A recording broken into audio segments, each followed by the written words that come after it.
అమ్మవారి ఆలయం ముందర ప్రార్థన చేసేటువంటి ఘట్టం గాజాలు గట్టిగా వాల్చాలి.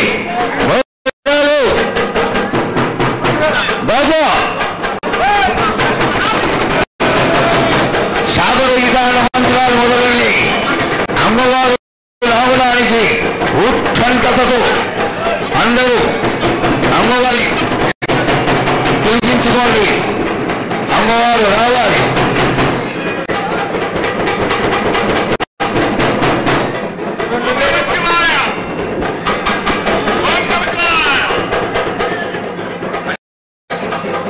తీసుకొని నీ యొక్క ఆశీర్వాదం పొంది నీకు కలహారాలు కండ్లు అన్నీ సమర్పించుకొని నీ తృప్తిని తెలియజేయమని వేడుకుంటున్నారు తల్లి.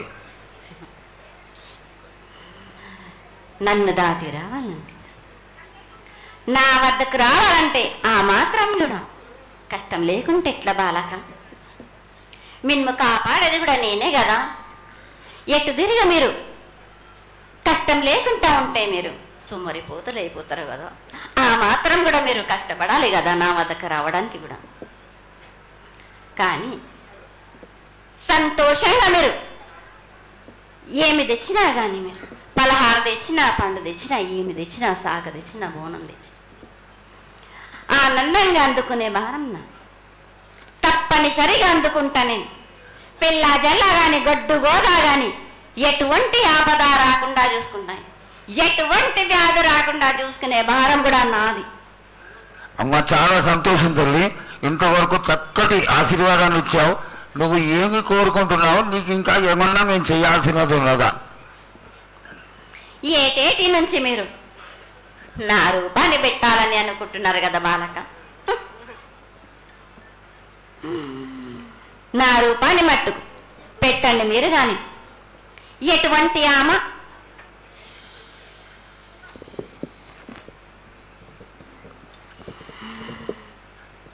ఎవరేమి చేసినా గాని నేను మాత్రం తప్పకుండా నా రూపాన్ని శాశ్వతంగా పెట్టించుకుంటాను.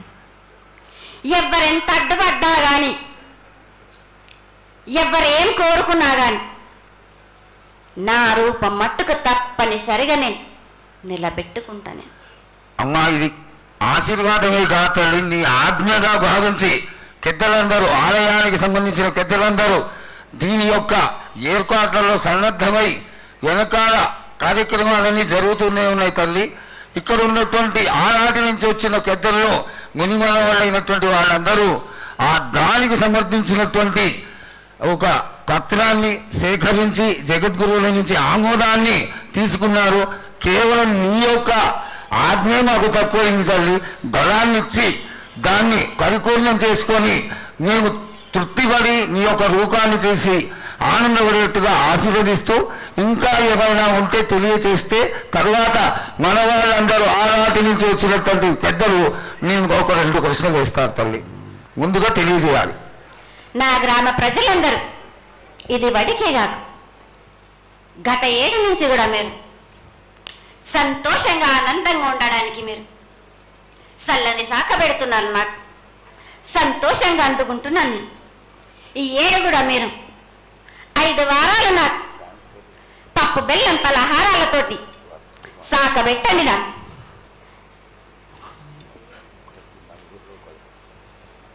అమ్మా, మన రాష్ట్రంలో చాలామంది రోగాలతో బాధపడుతున్నారు, డయాబెటీస్తో. వాళ్ళకి మీ చల్లని చూపు కావాలి, అందరూ ఆరోగ్యంగా ఉండాలని నేను ప్రార్థిస్తున్నానమ్మా. ఏటేడు మీరు మీ విద్యను కానీ దాని కానీ చదువును కానీ మీరు ఎక్కువ చేసుకున్నారు అనుకుంటున్నారు. కానీ పురాతనం నుంచి మీరు సకాలంలో మీరు పాడి పంటలు ఇది వరకు రాక మీరు పండించటలేదు కాదు బాలక. ఔషధం ఇస్తే మీరు మంచి ఔషధాన్ని మీరు ప్రయోగిస్తున్నారు. మీరు దానివల్ల ఈ రోగాలన్నీ మీకు ఈ ప్రభావం చెందుతున్నాయి. మీకు ఔషధాలు మీరు తగ్గించుకొని మీరు పాడి పంటలు మీరు సమృద్ధి చేసినట్టయితే తప్పనిసరిగా అనారోగ్యం అన్నది తగ్గుతుంది బాలక. అమ్మా, మేము ఏదైతే మీకు బలి కార్యక్రమం చేశామో ఆ బలితోని మీరు సంతృప్తిగా ఉన్నారని మేము అనుకోవచ్చా అమ్మా? ఏడేడ చేసేది రక్తపాశం ఇవ్వట్లేదు కదా బాలక. మీకు నచ్చినట్టు మీరు ఇస్తున్నారు కదా, దాంట్లోనే నేను సంతోషపడుతున్నాను. నేను అమ్మా, నువ్వు మరి సాహసం కొడుతున్నావు కోకొడుతున్నావు అర్థం కావట్లేదు తల్లి. నీకు భక్తులందరూ ప్రతి ఇంటి నుంచి కూడా నువ్వు కోరుకున్నటువంటి నైవేద్యాన్ని పంపిస్తూనే ఉన్నారు. పరోక్షంగా నేను రాత్రి కూడా ఒక చక్కటి పూజ జరిగింది. అందరూ ఆనందపడే విధంగా పూజ జరిగింది. తల్లి ఆశీర్వాదం బాగా ఇస్తావు రాదు అమ్మా. ఆకరణ ఆ మీద ఏదో ఒకటి వేసిపోతావు తల్లి. దయచేసి ఆ విధమైనటువంటి ఒక చిన్న తక్కువ మా మీద కొట్టకుండా సంతోషంగా ఎప్పటికప్పుడు నువ్వు ఆనందంగానే ఉంటూ ఆనందంగా భక్తుల్ని ఆదరించి ఆశీర్వదిస్తే చాలా సంతోషం తల్లి. సంతోషంగా ఆనందంగా అనుకున్నాను. మీరు కోరినట్టు మీరు సంతోషంగా ఆనందంగా ఘనంగా అందుకున్నాను.